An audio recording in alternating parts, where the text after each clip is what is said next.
ആകാശവാണി. നമസ്കാരം. പ്രാദേശിക വാർത്തകൾ വായിക്കുന്നത് വിജേഷ്.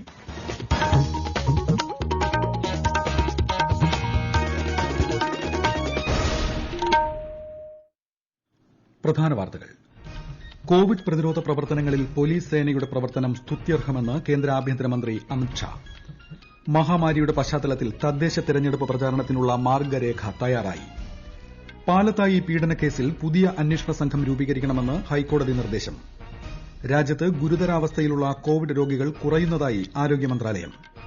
സംസ്ഥാനത്ത് കോവിഡ് മാനദണ്ഡ ലംഘന കേസുകൾ വർദ്ധിക്കുന്നു. ചികിത്സയിലുള്ളത് 92,000-ഓളം രോഗികൾ. ഐപിഎല്ലിൽ ഇന്ന് Kolkata night Riders royal Challengers മത്സരം. വാർത്തകൾ വിശദമായി. കോവിഡ് പ്രതിരോധ പ്രവർത്തനങ്ങളിൽ രാജ്യത്തെ പോലീസ് സേന മികച്ച പ്രവർത്തനമാണ് കാഴ്ചവയ്ക്കുന്നതെന്ന് കേന്ദ്രമന്ത്രി അമിത് ഷാ. പോലീസ് അനുസ്മരണ ദിനത്തിൽ ന്യൂഡൽഹിയിലെ ദേശീയ പോലീസ് മെമ്മോറിയലിൽ നടന്ന ചടങ്ങിൽ രക്തസാക്ഷികളായ പോലീസ് ഉദ്യോഗസ്ഥർക്ക് അദ്ദേഹം ആദരാഞ്ജലി അർപ്പിച്ചു. രാജ്യത്തിനായി പോലീസ് സേന നൽകിയ സേവനങ്ങളെയും ത്യാഗത്തെയും ആദരിച്ചാണ് ഒക്ടോബർ 21-ന് ദിനം ആചരിക്കുന്നത്. 1959 ഒക്ടോബർ 21-നാണ് ലഡാക്കിലെ ഹോട്ട് സ്പ്രിംഗിൽ ചൈനീസ് സൈന്യത്തിനെതിരെ പോരാടി 10 സിആർപിഎഫ് സേനാംഗങ്ങൾ വീരമൃത്യു വരിച്ചത്. ദേശീയ പോലീസ് സ്മൃതി ദിനത്തിൽ എല്ലാ പോലീസ് ഉദ്യോഗസ്ഥർക്കും മുഖ്യമന്ത്രി പിണറായി വിജയൻ ആശംസ നേർന്നു. ജീവൻ ത്യജിച്ച പോലീസുകാരുടെ കുടുംബത്തോടൊപ്പം എല്ലാവരും ഉണ്ടെന്ന് ഓർമ്മിപ്പിക്കാനുള്ള ദിവസമാണിന്ന്. സ്വന്തം കുടുംബവും സൌഖ്യവും മറന്ന് നാടിനുവേണ്ടി പുരുഷായുസ് നീക്കിവയ്ക്കുന്ന പോലീസ് സേനാംഗങ്ങൾക്ക് ആശംസകൾ അർപ്പിച്ച് കേരള പോലീസ് തയ്യാറാക്കിയ വീഡിയോ ഗാനം മുഖ്യമന്ത്രി ഫേസ്ബുക്കിൽ പങ്കുവച്ചു. കോവിഡ് പ്രതിരോധത്തിൽ ജനങ്ങൾ ജാഗ്രത തുടരണമെന്നും ഉത്സവകാലത്ത് നിയന്ത്രണങ്ങളിൽ വീഴ്ച വരുത്തരുതെന്നും ഉപരാഷ്ട്രപതി എം വെങ്കയ്യനായിഡു. വാക്സിൻ കണ്ടെത്തുന്നതുവരെ എല്ലാവരും മുഖാവരണം ധരിക്കുകയും കൈകൾ വൃത്തിയാക്കുകയും സാമൂഹിക അകലം പാലിക്കുകയും ചെയ്യണമെന്ന് അദ്ദേഹം ട്വിറ്റർ സന്ദേശത്തിൽ പറഞ്ഞു. തദ്ദേശ ഭരണ സ്ഥാപനങ്ങളിലേക്കുള്ള തെരഞ്ഞെടുപ്പിന് തയ്യാറെടുപ്പ് ഊർജിതമാക്കി സംസ്ഥാന തെരഞ്ഞെടുപ്പ് കമ്മീഷൻ. പ്രചാരണത്തിനുള്ള മാർഗ്ഗനിർദ്ദേശങ്ങൾ ഉൾക്കൊള്ളുന്ന കോവിഡ് മാനദണ്ഡങ്ങൾക്ക് അന്തിമരൂപമായി. ഒരു റിപ്പോർട്ട്. തെരഞ്ഞെടുപ്പ് ജാഥകളും കൊട്ടിക്കലാശവും മറ്റും ഒഴിവാക്കിയാവും ഇത്തവണ തെരഞ്ഞെടുപ്പ് പ്രചാരണം. സ്ഥാനാർത്ഥികളുടെ ഗൃഹസന്ദർശനത്തിൽ ഉൾപ്പെടെ കോവിഡ് മാനദണ്ഡങ്ങൾ കർശനമായി പാലിക്കുന്നുവെന്ന് ഉറപ്പാക്കണം. തിരക്കൊഴിവാക്കാൻ വോട്ടെടുപ്പ് സമയം 1 മണിക്കൂർ ദീർഘിപ്പിച്ചിട്ടുണ്ട്. ഇലക്ട്രോണിക് വോട്ടിംഗ് യന്ത്രങ്ങളുടെ സാങ്കേതിക പരിശോധന തുടരുകയാണ്. ഹൈദരാബാദിലെ ഇലക്ട്രോണിക് കോർപ്പറേഷൻ ഓഫ് ഇന്ത്യയിൽ നിന്നുള്ള എഞ്ചിനീയർമാരുടെ നേതൃത്വത്തിലാണ് പരിശോധന. റവന്യൂ ഉദ്യോഗസ്ഥരും ഇവരെ സഹായിക്കാനുണ്ട്. തെരഞ്ഞെടുപ്പ് ജോലിക്കുള്ള ഉദ്യോഗസ്ഥരുടെ പരിശീലനവും ആരംഭിച്ചു. നിശ്ചിത എണ്ണത്തിലധികം വോട്ടർമാരുള്ള ബൂത്തുകൾ പുനഃക്രമീകരിക്കാനുള്ള നടപടികളും തുടങ്ങി. നവംബർ അവസാനമോ ഡിസംബർ ആദ്യവാരമോ തെരഞ്ഞെടുപ്പ് നടക്കുമെന്നാണ് പ്രതീക്ഷിക്കുന്നത്. News desk Akashvani. പാലത്തായി പീഡനക്കേസിൽ പുതിയ അന്വേഷണ സംഘത്തെ രൂപീകരിക്കണമെന്ന് ഹൈക്കോടതി. പെൺകുട്ടിയുടെ അമ്മ സമർപ്പിച്ച ഹർജിയിലാണ് ഹൈക്കോടതി നിർദ്ദേശം. ഐജി റാങ്കിലുള്ള ഉദ്യോഗസ്ഥന്റെ നേതൃത്വത്തിലാകണം അന്വേഷണമെന്നും നിലവിലെ അന്വേഷണ സംഘത്തിലെ ആരും പുതിയ സംഘത്തിൽ വേണ്ടെന്നും കോടതി നിർദ്ദേശിച്ചു. പാലക്കാട് ജില്ലയിൽ ഒന്നാം വിള നെല്ല് സംഭരണത്തിനായി 23 സഹകരണ സംഘങ്ങൾ സപ്ലൈകോയുമായി കരാർ ഒപ്പുവച്ചു. സന്നദ്ധത അറിയിച്ചിട്ടുള്ള അവശേഷിക്കുന്ന 12 സഹകരണ സംഘങ്ങൾ ഇന്ന് കരാർ ഒപ്പുവയ്ക്കും. കരാറിൽ ഏർപ്പെട്ട സഹകരണ ബാങ്കുകൾ പാടശേഖരങ്ങളിൽ നിന്നും കിലോയ്ക്ക് 27 രൂപ 48 പൈസ നിരക്കിൽ നെല്ല് എടുത്തു തുടങ്ങി. മത്സ്യഫെഡിന്റെ നേതൃത്വത്തിൽ വിവിധ ജില്ലകളിൽ 6 ഫിഷ് മാർട്ടുകൾ ഇന്ന് പ്രവർത്തനം ആരംഭിക്കുന്നു. എല്ലാ നിയോജക മണ്ഡലങ്ങളിലും ഓരോ ഫിഷ് മാർട്ട് ആരംഭിക്കുന്ന പദ്ധതി പ്രകാരമാണിത്. ഉദ്ഘാടനം മന്ത്രി ജെ മേഴ്സിക്കുട്ടിയമ്മ വീഡിയോ കോൺഫറൻസിലൂടെ നിർവഹിക്കും. മന്ത്രി കടകംപള്ളി സുരേന്ദ്രൻ അധ്യക്ഷനാകും.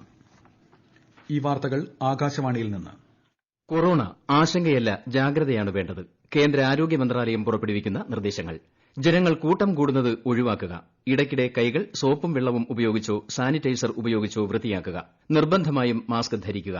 പനിയോ ചുമയോ ശ്വാസതടസ്സമോ തുടരുന്ന സാഹചര്യത്തിൽ വൈദ്യസഹായം തേടുക. കൊറോണയെ സംബന്ധിച്ച വിവരങ്ങൾക്ക് ആരോഗ്യ മന്ത്രാലയത്തിന്റെ 1075-ലും ദിശയുടെ 1056-ലും ബന്ധപ്പെടാം. രാജ്യത്ത് ഗുരുതരാവസ്ഥയിൽ കഴിയുന്ന കോവിഡ് രോഗികളുടെ എണ്ണത്തിൽ സെപ്റ്റംബർ അവസാന വാരം മുതൽ ഗണ്യമായ കുറവുണ്ടായതായി കേന്ദ്ര ആരോഗ്യ മന്ത്രാലയം. രാജ്യത്ത് കോവിഡ് ചികിത്സയിൽ കഴിയുന്നവർ ആകെ രോഗബാധിതരുടെ 10% താഴെയാണെന്നും മന്ത്രാലയം വ്യക്തമാക്കി. തമിഴ്നാട്ടിൽ കോവിഡ് ചികിത്സയിൽ കഴിയുന്നവരുടെ എണ്ണത്തിൽ ഗണ്യമായ കുറവുണ്ടായി. നിലവിൽ 37,000-ൽ താഴെ പേരാണ് ചികിത്സയിലുള്ളത്. 3,094 പേർക്കാണ് ഇന്നലെ തമിഴ്നാട്ടിൽ കോവിഡ് സ്ഥിരീകരിച്ചത്. കേരളത്തിൽ ഇന്നലെ കോവിഡ് സ്ഥിരീകരിച്ചവരെക്കാൾ കൂടുതൽ പേർ രോഗമുക്തരായി. 7375 പേർക്കാണ് രോഗം ഭേദമായത്. പുതുതായി 6591 പേർക്കുകൂടി കോവിഡ് കണ്ടെത്തി. കഴിഞ്ഞ 24 മണിക്കൂറിനിടെ 53,901 സാമ്പിളുകളാണ് പരിശോധിച്ചത്. തൃശൂർ, കോഴിക്കോട്, മലപ്പുറം ജില്ലകളിലാണ് ഇന്നലെ ഏറ്റവും കൂടുതൽ രോഗബാധിതർ ഉള്ളത്. 62 ആരോഗ്യ പ്രവർത്തകർ ഉൾപ്പെടെ 5117 പേർക്ക് സമ്പർക്കത്തിലൂടെയാണ് രോഗപകർച്ച. 707 പേരുടെ സമ്പർക്ക പശ്ചാത്തലം വ്യക്തമല്ല. സംസ്ഥാനത്ത് കോവിഡ് മരണം 1206 ആയി. ഇന്നലെ 24 മരണങ്ങൾ രേഖപ്പെടുത്തി. 92,000-നടുത്ത് രോഗികളാണ് നിലവിൽ സംസ്ഥാനത്ത് ചികിത്സയിലുള്ളത്. കോവിഡ് കാലത്ത് കായിക മത്സരവേദികളിൽ കാണികൾക്കുള്ള താൽക്കാലിക വിലക്ക് രോഗവ്യാപനത്തെ വലിയ അളവിൽ തടഞ്ഞിട്ടുണ്ട്. മഹാമാരി വിട്ടൊഴിയും വരെ ഈ ജാഗ്രത തുടരേണ്ടതുണ്ടെന്ന് ദേശീയ ഫുട്ബോൾ ടീം മുൻ ക്യാപ്റ്റൻ IM വിജയൻ ആകാശവാണി വാർത്തകളോട് പറഞ്ഞു. കോവിഡ് ഇപ്പോ നമുക്ക് കുറച്ച് ആശ്വാസം തന്നിട്ടാണ് കുറഞ്ഞു വന്നിട്ടുണ്ട്. അപ്പോ കായിക ലോകത്ത് എന്ന് പറഞ്ഞാൽ ലോകം തന്നെ IPL എടുത്താലും ശരി, ചാമ്പ്യൻസ് ലീഗ് എടുത്താലും, ഇംഗ്ലീഷ് പ്രീമിയർ ലീഗ് എടുത്താലും, ടെന്നീസ് എടുത്താലും എല്ലാം ആൾക്കാരില്ലാതെ കളി നടക്കണതാണ്. അതിന്റെ ഒക്കെ ഒരു ഗുണമാണ് ഇപ്പൊ വന്നിട്ടുള്ളത്. വലിയൊരു കാര്യം തന്നെയാണ്. കുറെ സന്തോഷിക്കേണ്ട. കാരണം നമ്മളിപ്പോ ഈ നടന്ന പോലെ തന്നെ നമുക്ക് വീണ്ടും കുറച്ചു കാലം കൂടി നടന്നാൽ നമുക്ക് ഈ ഇത്രയും വലിയൊരു ഈ കോവിഡ് എന്ന് പറഞ്ഞാൽ നമുക്ക് ഇല്ലാണ്ടാക്കാൻ പറ്റും. കാരണം ഇപ്പൊ നമ്മൾ ഇനിയിപ്പോ കുഴപ്പമില്ല, അത് മാറി കൂളായിട്ട് നടക്കാന്നുള്ള ഒരു ഇത് വേണ്ട. അപ്പൊ എന്താണ് ചെയ്തുകൊണ്ടിരുന്നത് ഇപ്പൊ ഈ രോഗം ഇത്ര കുറയാൻ കാരണം എന്താണ്? ആ ഒരു ഡിസിപ്ലിൻ നടന്നു കഴിഞ്ഞാൽ തീർച്ചയായിട്ടും നമുക്ക് എന്നുള്ളിൽ നിന്ന് രക്ഷപ്പെടാൻ പറ്റും. രക്ഷപ്പെടണം. തിരുവനന്തപുരം ജില്ലയിൽ നിയന്ത്രണങ്ങൾ ലംഘിച്ചതിന് ഇന്നലെ 484 പേർക്കെതിരെ നടപടിയെടുത്തതായി ജില്ലാ കളക്ടർ അറിയിച്ചു. ഇതുവരെ 4290 പേർക്കെതിരെയാണ് നടപടി സ്വീകരിച്ചതെന്ന് കളക്ടർ പറഞ്ഞു. സെക്ടറൽ മജിസ്ട്രേറ്റുമാർ നടത്തിയ പരിശോധനയിലാണ് നിയമലംഘനങ്ങൾ കണ്ടെത്തിയത്. കണ്ടെയ്ൻമെന്റ് സോണുകളിൽ ചന്തകളും ആഴ്ചച്ചന്തകളും തുറന്നതിന് 3 കൂട്ടം കൂടിയതിന് 266 കേസുകൾ എടുത്തു. മുഖാവരണം ധരിക്കാതെ പുറത്തിറങ്ങിയ 1037 പേർക്കെതിരെയും നടപടിയെടുത്തതായി കളക്ടർ അറിയിച്ചു. കൊല്ലം ജില്ലയിൽ കോവിഡ് മാനദണ്ഡങ്ങൾ പാലിക്കാത്തവർക്കെതിരെ സെക്ടറൽ മജിസ്ട്രേറ്റുമാർ ഇന്നലെ 1192 കേസുകൾ എടുത്തു. മുഖാവരണം ധരിക്കാത്തതിന് 2098 പേർക്കെതിരെയും ചട്ടവിരുദ്ധമായി പ്രവർത്തിച്ച 211 കടകൾക്കെതിരെയും സന്ദർശക രജിസ്റ്റർ സൂക്ഷിക്കാത്ത 2154 സ്ഥാപനങ്ങൾക്കെതിരെയും കേസെടുത്തിട്ടുണ്ട്. നിയമവിരുദ്ധമായി കൂട്ടം കൂടിയതിന് 220 കേസുകളും എടുത്തു. സംസ്ഥാനത്ത് ആദ്യ കോവിഡ് രോഗബാധ സ്ഥിരീകരിച്ച തൃശൂർ ജില്ലയിൽ ഒരിടവേളയ്ക്ക് ശേഷം കോവിഡ് വ്യാപനം വർദ്ധിക്കുന്നു. ഇന്നലെ സംസ്ഥാനത്ത് ഏറ്റവും കൂടുതൽ രോഗികൾ തൃശൂരിലാണ്. ജനങ്ങളുടെ അശ്രദ്ധയാണ് രോഗവ്യാപനത്തിന് കാരണമെന്ന് കളക്ടർ S. ഷാനവാസ് പറഞ്ഞു.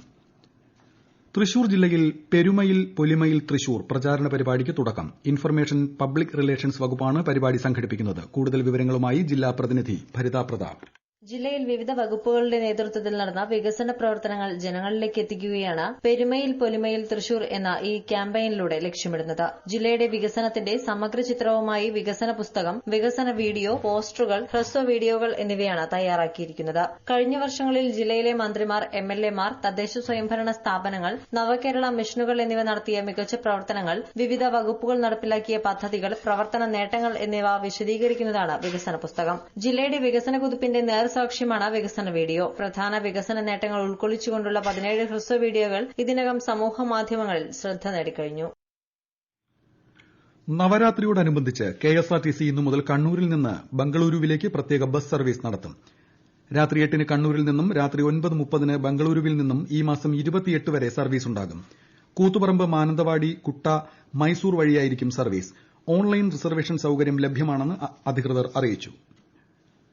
IPL ക്രിക്കറ്റിൽ ഇന്ന് കൊൽക്കത്ത നൈറ്റ് റൈഡേഴ്സ് റോയൽ ചലഞ്ചേഴ്സുമായി ഏറ്റുമുട്ടും. രാത്രി 7:30-ന് ദുബായിലാണ് മത്സരം.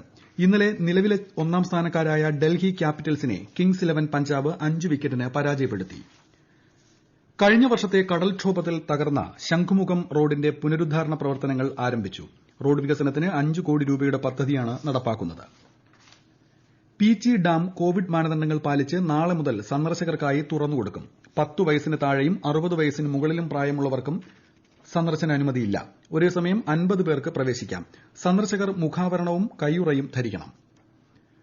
ഇടുക്കി വണ്ടിപ്പെരിയാറിലെ തേങ്ങാക്കല്ലിൽ താൽക്കാലികമായി നിർമ്മിച്ച 100 അടി പാലം ഗതാഗതത്തിനായി തുറന്നുകൊടുത്തു. വണ്ടിപ്പെരിയാർ മ്ലാമല റോഡുകളെ ബന്ധിപ്പിക്കുന്ന തേങ്ങാക്കല്ലിൽ തുടർ പ്രളയങ്ങൾ മൂലം തകർന്ന 100 അടി പാലത്തിന് സമാന്തരമായാണ് 20 ലക്ഷം രൂപ ചെലവിട്ട് താൽക്കാലിക പാലം നിർമ്മിച്ചത്.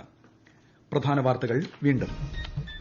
കോവിഡ് പ്രതിരോധ പ്രവർത്തനങ്ങളിൽ പോലീസ് സേനയുടെ പ്രവർത്തനം സ്തുത്യർഹമെന്ന് കേന്ദ്ര ആഭ്യന്തരമന്ത്രി അമിത്ഷാ. മഹാമാരിയുടെ പശ്ചാത്തലത്തിൽ തദ്ദേശ തെരഞ്ഞെടുപ്പ് പ്രചാരണത്തിനുള്ള മാർഗ്ഗരേഖ തയ്യാറായി. പാലത്തായി പീഡനക്കേസിൽ പുതിയ അന്വേഷണ സംഘം രൂപീകരിക്കാൻ ഹൈക്കോടതി നിർദ്ദേശം. രാജ്യത്ത് ഗുരുതരാവസ്ഥയിലുള്ള കോവിഡ് രോഗികൾ കുറയുന്നതായി ആരോഗ്യ മന്ത്രാലയം. സംസ്ഥാനത്ത് കോവിഡ് മാനദണ്ഡ ലംഘന കേസുകൾ വർദ്ധിക്കുന്നു. ചികിത്സയിലുള്ളത് 92,000-ഓളം രോഗികൾ. ഐപിഎല്ലിൽ ഇന്ന് Kolkata night Riders royal Challengers മത്സരം. പ്രാദേശിക വാർത്തകൾ കഴിഞ്ഞു. അടുത്ത വാർത്താ പ്രക്ഷേപണം 12:50-ന്.